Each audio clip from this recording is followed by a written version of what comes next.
Welcome to Troublemaker and Bass Players. I'm your host, Listener, and today we're going to talk about Runaway Train by Soul Asylum.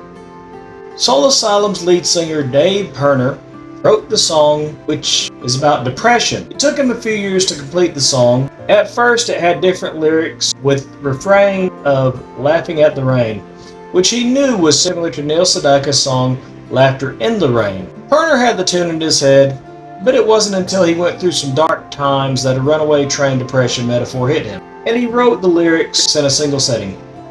If you've never seen the video, it features photographs and the names of children in the style of a public service announcement. And at the end of the video, lead singer Dave Pirner appeared and said, "If you've seen one of these kids, or you are one of them, please call this number." Before the missing children telephone helpline appeared. The video was edited for use outside the US to include photos and names of children from whenever and wherever the video was shown.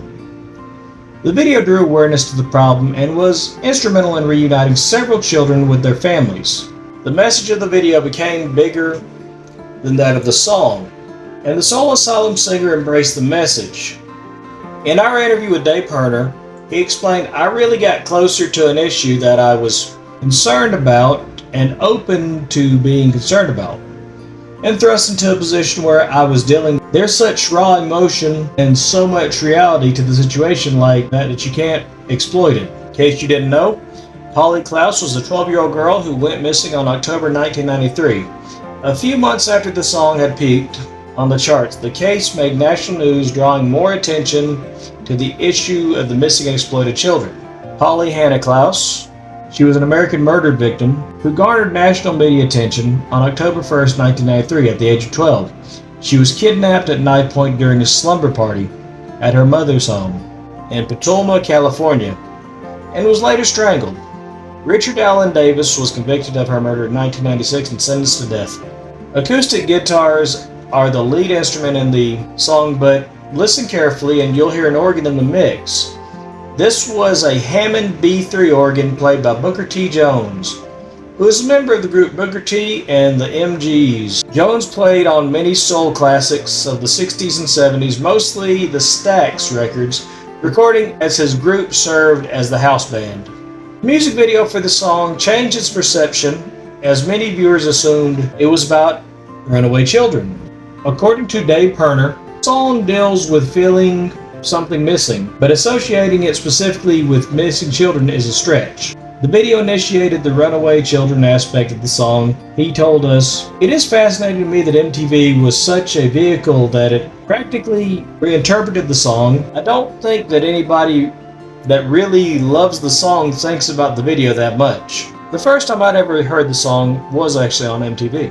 Soul Asylum had released 5 albums prior to Grave Dancers Union. They developed a small following and did well in college radio, but Runaway Train was their first big pop hit, and it changed their fortunes. The band's drummer Grant Young didn't play on this track, as producer Michael Beenhorn wasn't happy with his takes. Sterling Campbell, who was the top session player, was brought in for the job. It caused a great deal of tension in the band. Young ended up quitting Soul Asylum before they recorded the next record.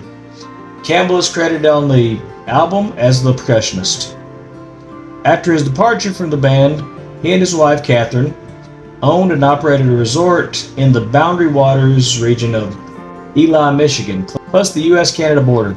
There were 3 original versions of the video in the United States, totaling 36 missing children. The children shown varied with the locations of the broadcast, using missing children from that area. According to the director, Tony Kaye, 26 missing children were found after being featured in the video. In 2006, guitarist Dan Murphy stated in an interview, "Some of the cases in the video had in tragedy. Some weren't the best scenarios. I met a fireman on the East Coast whose daughter was in the end of the video, and he'd been in a bitter custody battle with his wife over her," Murphy said. "It turned out the girl hadn't run away but was killed and buried in the backyard by her mother. It's a sad tragedy."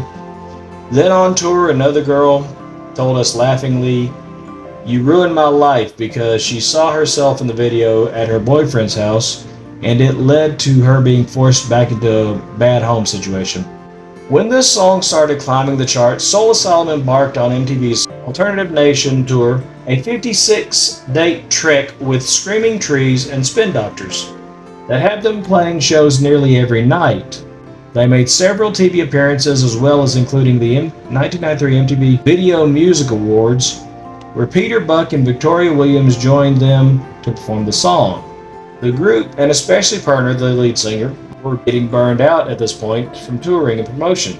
And for a while, Perner refused to perform the song in an effort to prove that there was more to Soul Asylum than just Runaway Train. The song ended up number 7 in the UK and number 5 in the American charts. Following Runaway Train, Soul Asylum followed up with the song Black Gold. Also a musical gem you should also listen to if you get a chance. This has been Troublemakers and Bass Players. I'm your host, listener, and thank you for listening.